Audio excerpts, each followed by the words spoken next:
Bonjour peuple de Dieu, bonjour frères et sœurs. Euh, c'est une belle journée que l'Éternel a faite. Nous allons nous y réjouir et avoir de la joie. Et nous rendons gloire à Dieu pour le souffle de vie. Nous rendons gloire à Dieu pour tout ce qu'il a fait, pour nous les grandes choses qu'il a faites, parce qu'il fait toujours des grandes choses. Que nous puissions le voir ou pas, Dieu, lui, fait des grandes choses. Alors aujourd'hui, je voudrais vous parler de quelque chose. Ça fait presque 2 semaines que je n'ai pas fait de vidéo, si je ne me trompe pas. C'est parce que le Saint-Esprit était en train de me parler et il m'a parlé de l'épigénétique.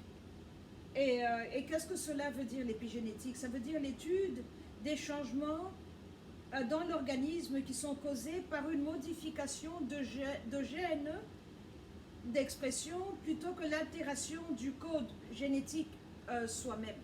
Donc, c'est un changement qui se passe dans nos gènes sans que le code n'ait changé, mais quelque chose nous arrive et nous change.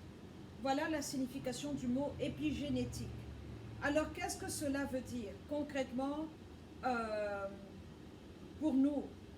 Je voudrais vous parler de ce que le Saint-Esprit m'a dit. Et il m'a dit que c'est une révélation que beaucoup de personnes n'ont pas dans le corps de Christ. Et nous devons en parler. Nous devons en parler pourquoi? Je vais faire la première partie, là que 5 minutes, 6 minutes sur le continent africain. Et puis, ici aux États-Unis où je suis. Donc, le truc est celui-ci. L'épigénétique, je suis une femme brune. Mes 2 parents sont du Katanga. Et je n'ai pas de métissage en moi. Mon ADN est un ADN africain. Je suis née là-bas et j'espère mourir là-bas. Ou si je meurs ailleurs, on me ramènera là-bas. Telle est ma volonté.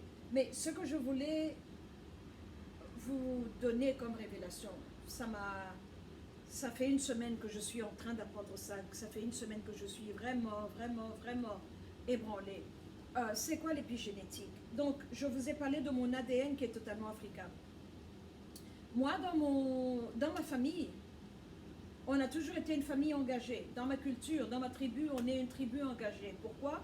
Parce qu'on a reçu l'assaut des Belges quand ils sont venus au Katanga et qu'ils voulaient implanter le drapeau du royaume de la Belgique. Alors, il y a eu une guerre qui s'est passée entre mon arrière-grand-père et les soldats qui étaient envoyés par le roi Léopold II de Belgique. Il y a eu une guerre qui a fait qu'on a perdu beaucoup de personnes, beaucoup de personnes. Et l'épisode dont je parle s'est passé la semaine du 20 décembre 1891. Et quand il y avait des guerres à cette époque-là, ce n'était pas comme les guerres d'aujourd'hui où on compte le nombre de cadavres jochés par terre. Tout ce que je peux vous dire, c'est que les vieilles personnes dans mon village nous disent qu'il y a eu beaucoup de morts. Il y a eu le sang, la terre a bu le sang qui était versé.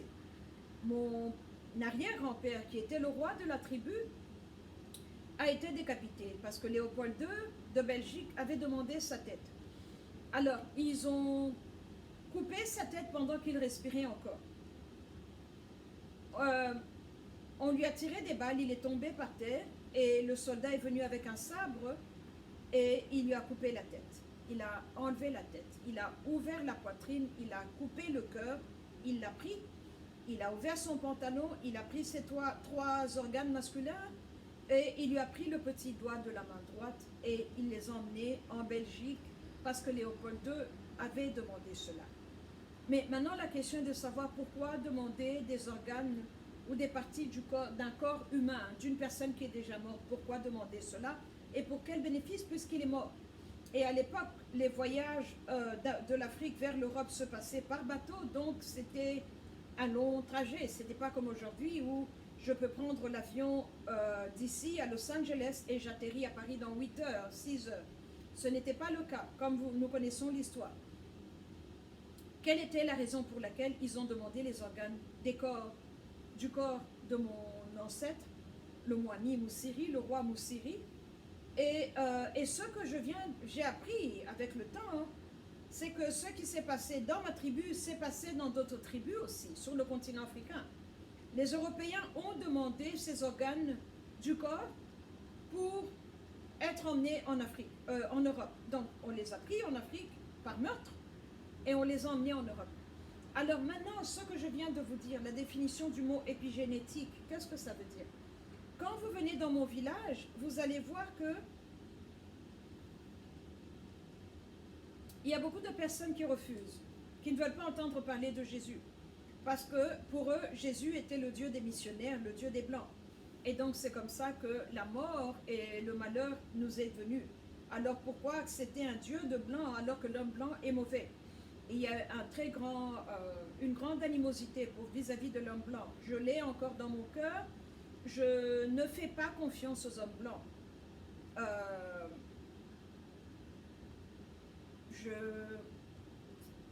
J'ai eu à travailler avec des blancs, hein, mais venir dans ma maison manger, que là je les porte dans mon cœur, non, parce que je sais que l'homme blanc est mauvais. Alors maintenant, on est dans des temps historiques très dangereux. Si on était dans un hall d'opéra, où on regardait un orchestre symphonique, tous les instruments sont en train de jouer en même temps. Et dans l'esprit, je vous assure, c'est une cacophonie parce que on a les armées de Dieu et ceux qui répondent à Dieu d'un côté, au nom de Jésus-Christ, qui est la pierre angulaire dans le royaume, et on a ceux qui répondent à Satan et à son système de l'autre côté, et on a ceux qui sont totalement aveugles, qui sont dans la vallée de la décision, qui ne savent pas, et qui sont en train d'être bombardés de tous côtés. Donc c'est pour ça qu'on a autant de problèmes là maintenant, dans le monde, collectivement. On a beaucoup de problèmes, et mon focus c'est l'Afrique. Malheureusement, je ne peux pas parler de l'Afrique sans parler de l'Europe. Parce que l'Europe est le clou récalcitrant, l'Europe est le continent par lequel notre malheur est arrivé. La race caucasienne, ceux qui sont roses, sont ceux qui ont emmené le malheur sur le continent africain. Et le moment est venu d'en parler, parce que la culture, l'homme africain est bon, il est bon, et il n'est pas virulent, par exemple comme dans le Moyen-Orient. Alors avec ça, les Européens ont cru ou croient que tout va bien. Non, ça ne va pas. Ça ne va pas. Alors d'ici aux États-Unis, ça fait combien d'années que je suis ici? J'ai vu que c'était possible d'avoir des town hall meetings, de parler en paix, de parler avec respect, de parler avec dignité, et que c'est tout à fait possible pour moi de vous dire, de m'épancher, de vous dire ce que j'ai sur le cœur et ce que je pense de vous. Alors, le premier point, que je ne fais pas confiance à l'homme caucasien, à l'homme rose. Le deuxième point est que l'action de l'homme rose sur le continent africain a modifié notre ADN. Je retourne à la définition que je vous ai donnée, l'épigénétique. Alors cela a fait que sur le continent africain, les gens sont... Notre ADN a été modifié par les sévices que nous avons subis. Dans mon Congo à moi, on a vu dans les plantations d'EVA, c'était à l'époque où Dunlop venait d'inventer le pneu pneumatique, comme on appelle, et il fallait de l'EVA. Il fallait de l'EVA. Et à l'époque, il n'y avait que le Brésil qui produisait l'EVA parce qu'on a le même climat. Et si vous glissez l'Amérique du Sud, ça va fit avec l'Afrique. On a le même climat, on a les mêmes styles de pierres, de gemmes et de pierres précieuses. Je suis gémologiste, je sais de quoi je parle. Alors, dans la province de l'Équateur, dans le bassin du Congo, plus vers le nord, moi je suis du sud, du Katanga, à la frontière de la Zambie, les plantations d'EVA poussaient naturellement. C'était là, naturellement. Alors, il fallait l'EVA. Et la Belgique avait besoin de l'EVA pour pouvoir l'emmener. Donc, il y avait un système de quotas où on prenait les hommes africains, les hommes congolais, on les mettait dans les champs, dans la forêt pour récolter, et les femmes, on les séparait. Alors, et ça, c'était pour les stimuler à travailler, parce que celui qui n'obtenait pas, qui ne ramenait pas son quota, qui était demandé par le blanc, par le belge, on pouvait couper les bras, une main d'un de votre enfant pour vous faire payer et vous stimuler.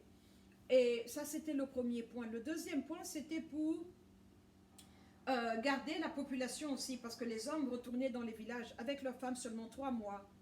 Renseignez-vous, vous allez voir sur l'internet, vous allez voir. Il fallait bloquer la population, la courbe de la population, parce que quand on a la mélanine, on est plus fertile, et d'où on a plus de personnes sur le continent africain et partout où il y a des peuples de couleur comparé à là où il y a des peuples roses. Alors, il fallait stimuler cela et bloquer donc le flot, que les hommes n'aillent pas vers leurs femmes pour ne pas avoir trop d'enfants. Et quand ils ont vu que ce programme-là marchait, donc là où il y avait les mines d'or, on a adopté le même programme, et finalement dans le Katanga, on a adopté la même chose. Donc, ce qui se passe là est que nos ancêtres de cette époque-là, je parle des années 1800 et quelques, ont été fouettés, traumatisés, violés, les mamans, les papas sodomisés, ce qu'on appelle la phallocratie. Et cela a un effet sur notre corps. Pour moi qui suis une enfant des années 60, je n'étais pas là quand ces choses-là ont eu lieu. Mais dans mon ADN, il y a la douleur, parce que l'ADN est une chose qui est physique et qui est spirituelle. Physique, pourquoi? Parce qu'elle affecte mon corps, mais spirituelle, parce que c'est comme ça que je peux me greffer à Jésus et être réconcilié vers le Père au travers de l'acte merveilleux de la croix. C'était un acte, ce que Christ a accompli sur la croix est réel, j'y crois, je sers Jésus, mais c'était un acte spirituel parce que à tous ceux qui ont cru en lui, à eux, il leur a été donné la possibilité. Donc au travers de cet acte merveilleux, que vous soyez rose, asiatique ou de n'importe quel continent, vous pouvez venir entrer dans la famille de Christ. Il va vous recevoir parce qu'il est notre Rédempteur. Mais maintenant, l'épigénétique fait que les Africains sont affectés par le mal. Alors, quand l'Européen est venu, je vous en ai déjà parlé plusieurs fois, il n'est pas venu comme un être civilisé. Il est venu, c'était les francs-maçons. La franc-maçonnerie a été créée en Égypte. C'est pour ça que quand vous allez dans tous les temples maçonniques, vous allez voir des symboles égyptiens, des dieux égyptiens, tout est égyptien. La franc-maçonnerie a été créée par le peuple brun sur le pays Égypte, dans le pays Égypte. Ils ont pris cela quand Alexandre le Grec est venu. Ils ont emmené cela en Europe, ils ont étudié et Satan n'avait plus besoin des Noirs, des Africains. Et il a bougé sa force sur les peuples roses et ils ont réutilisé notre force pour venir nous combattre et nous détruire. Et voilà notre histoire. Alors maintenant, l'épigénétique fait que le peuple congolais, ce que je dis sur le Congo, s'applique dans toutes les républiques et sur tout le continent. Le peuple congolais, d'où moi je viens, a été traumatisé. Voir nos rois être tués comme ça, nos princes être décapités. Cela nous a affectés. Notre terre a été choquée. Quand il y a un acte abominable comme ça, la terre boit le sang. Et la terre, parce que le sang a une voix, vous vous rappelez l'épisode entre Dieu et Caïn, quand il lui dit « Où est ton frère ?» Le sang de ton frère crie vers moi. La terre africaine a bu le sang de nos rois. La terre africaine a été tournée. Alors le peuple africain est comme ça et la terre est comme ça. Les francs-maçons nous ont maudits. La terre n'était plus soumise à nous. Alors notre ADN a été affecté par cela. Quand vous parlez à un docteur, il va vous dire que le peuple africain mélanisé est prône à l'hypertension, l'hypotension, le diabète, les problèmes de reins, les problèmes de cœur, l'asthme, les problèmes respiratoires. Tout cela sont des maladies qu'on appelle psychosomatiques, qui sont venues à cause d'un trauma. Les femmes ont le cancer de sein et elles ont le cancer de l'utérus parce qu'elles portent des fardeaux, parce qu'elles sont stressées. Et alors maintenant, quand on regarde ce que la révélation que le Saint-Esprit m'a donnée et qu'il m'a fait prier toute cette semaine, du 1er jusqu'à hier, pour nettoyer l'ADN du peuple africain, partout où il est dans le monde, nettoyer l'ADN, enlever le souvenir de la colonisation dans notre ADN, enlever tout ce qu'on nous a murmuré, enlever tous ces posters qu'on mettait, que l'homme noir était en bas et l'homme blanc devait être au-dessus, que l'homme noir était une après-pensée. Dans les églises, les noirs étaient dehors, derrière. Quand il n'y avait pas de place, on ouvrait les fenêtres, vous écoutiez de dehors, parce qu'on nous disait que Dieu était le Dieu des blancs. Mais dans la même Bible, on me dit que Dieu, dans le jardin d'Éden, qui se trouve sur le continent africain, a pris le sable et qu'il a... il a créé Adam et de Adam il a créé Ève. Donc on parle le premier couple était un peuple brun comme moi, pas noir comme mon petit cardigan. Donc ils étaient bruns. Mais quand les colons sont venus, quand les missionnaires sont venus, ils nous ont dit que Dieu ne nous aimait pas parce qu'on est noir, parce qu'on a des cheveux de cette texture. Et c'est comme ça qu'ils nous ont joué, ils nous ont dominés intellectuellement, mentalement, spirituellement, émotionnellement, physiologiquement. Et les conséquences de ça, quand on vous répète tous les jours, vous êtes vilain, vous êtes vilain, vous êtes vilain, cela est entré dans nos corps et cela a modifié notre ADN. Alors, c'était ça que j'étais en train de faire, en train de détruire. Donc maintenant, quand je vous dis tout ça pour que vous puissiez savoir que l'homme noir a été le premier créé, l'homme brun. L'homme brun est le prototype de Dieu. L'homme brun est intelligent. L'homme brun est celui que Dieu a fait et il a dit, créons l'homme à notre image et à notre similitude. L'homme africain est l'homme que Dieu avait en tête quand il a créé l'homme et la femme. L'homme brun a une place dans le cœur de Dieu, a une place dans la création de Dieu. Il est celui qui a une alliance avec Dieu, parce qu'il est le premier à qui Dieu a parlé, a eu une interaction avec. Il est le premier qui a reçu le souffle de Dieu dans son nez, parce que c'est quand Dieu a soufflé qu'Adam est devenu un être vivant.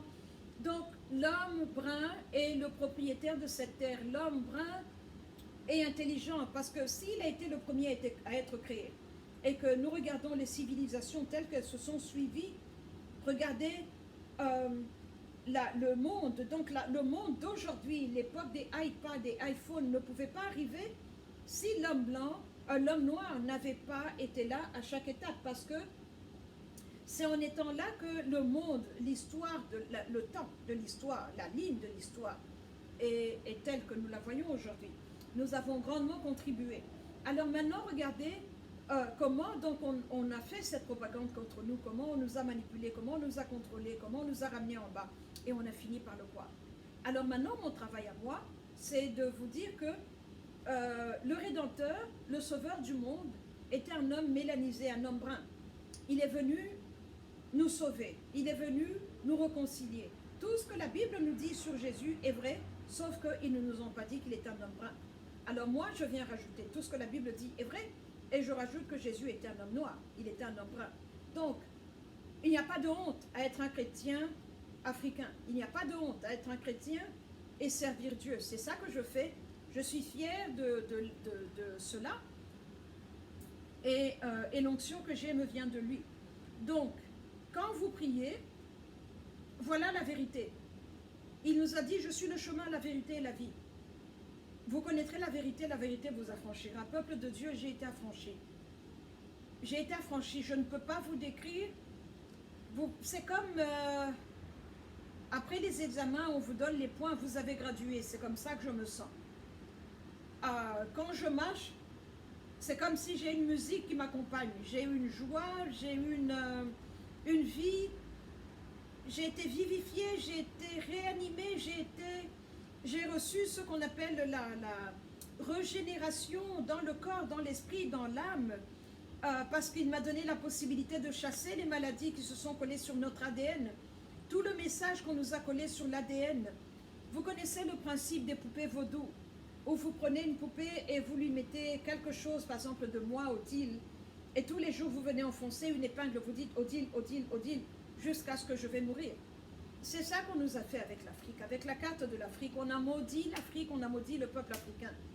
Mais il y a un Dieu qui existe, il y a un Dieu qui est bon, qui est juste, qui est droit, qui est miséricordieux. Et maintenant, pour finir tout ça, le 19 juin, il y a 400 ans, le 19 juin a été la proclamation de la fin de l'esclavagisme ici aux États-Unis. Regardez sur l'internet, le 19 juin. Quand est-ce que l'esclavagisme s'est terminé?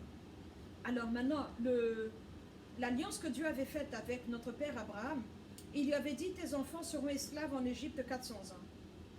Et comme les enfants d'Israël n'ont pas écouté, qui étaient nous, Dieu nous a ramené certains d'entre nous ici comme esclaves dans la diaspora.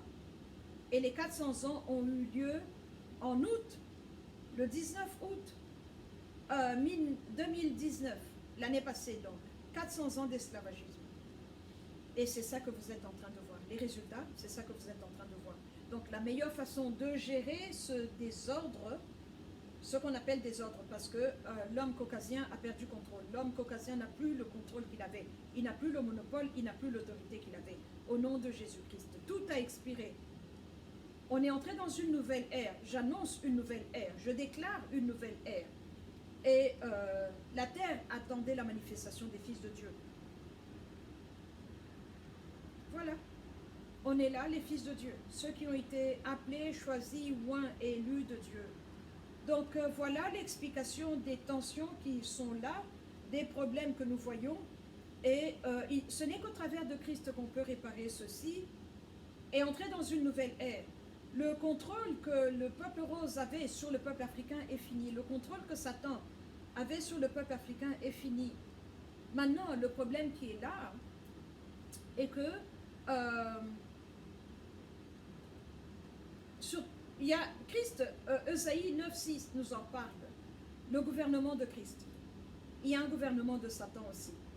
Cette nuit, je n'ai pas dormi. J'ai été sérieusement attaqué par le gouvernement de Satan qui est sur le continent africain, qui m'ont attaqué parce que parce que je prie pour l'Afrique et que je détruis, je remets l'ordre de Dieu, la justice de Dieu, la paix de Dieu et le but de Dieu. Alors, ils m'ont attaqué, mais ils ont perdu, je suis vivante. Plus forte encore, x3.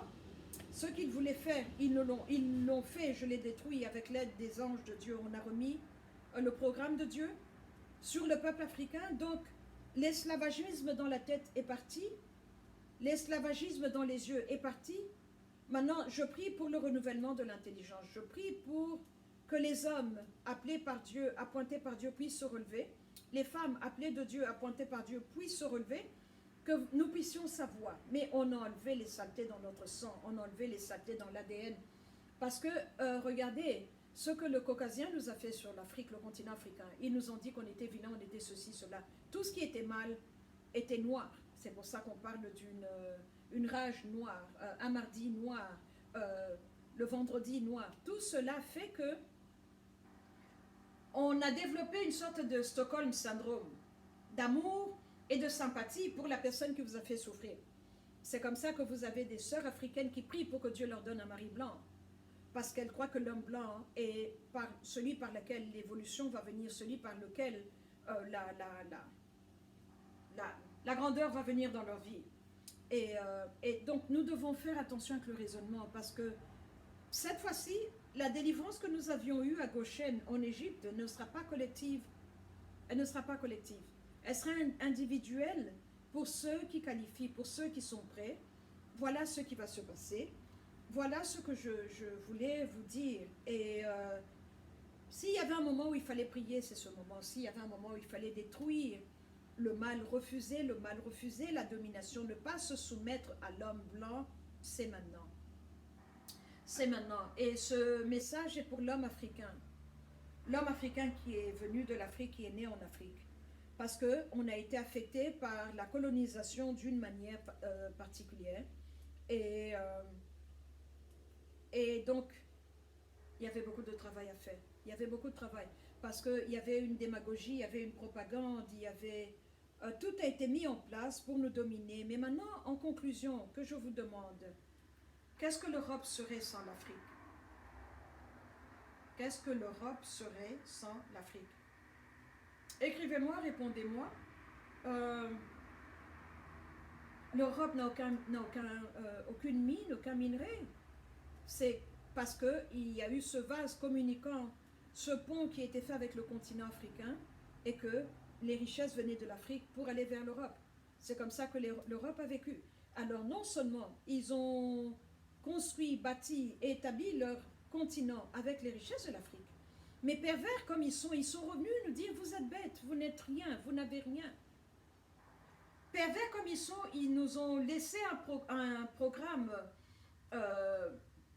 qui a pour l'instruction, donc au niveau de l'école primaire, secondaire et universitaire, mais qui est basé sur les enseignements du colon. Alors le moment est venu de faire table rase du passé, table rase totalement, réclamer ses droits, réclamer son identité, dire: je suis beau et noir, je suis belle et brune avec mes cheveux, je suis ce que Dieu avait en tête quand il a créé la femme. C'est ça que nous devons nous dire. Je suis ce que Dieu a établi, je suis la prunelle de ses yeux, le souffle de Dieu est en moi, la mélanine est belle, la mélanine me connecte à mon Créateur. Et je me sépare de Satan, de la divination, de l'adoration des ancêtres. Je vais directement au Créateur qui était un homme noir. Quand il est venu, il a choisi d'être un homme noir. Pourquoi? Parce que Adam, le premier Adam, était un homme noir. Il n'est que normal que le deuxième Adam ait été noir aussi. Ça allait faire bizarre.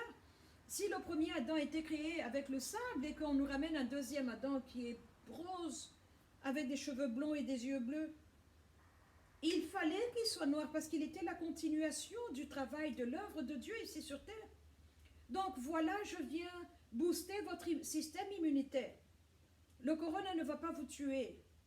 Je viens booster votre ADN avec l'ADN de Christ parce qu'il nous a adoptés. On est héritier et co-héritier de Jésus-Christ.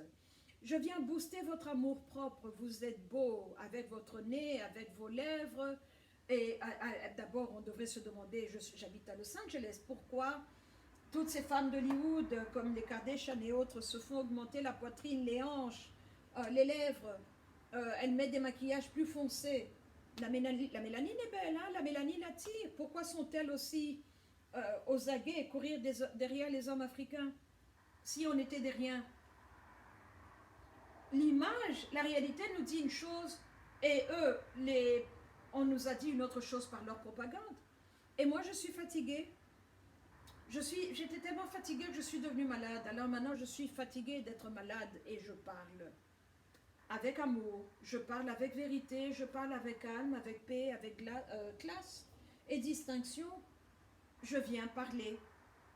L'Afrique est fatiguée des activités de l'homme rose.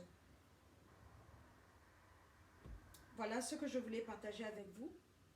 Vous êtes beau, vous êtes intelligent, vous êtes capable de tout. Prions maintenant seulement pour débloquer les finances parce que c'est la dernière chose. Prions pour cela. L'Europe a assez volé de l'Afrique. L'Europe a assez volé de l'Afrique. Que Dieu nous bénisse et que son plan puisse se manifester.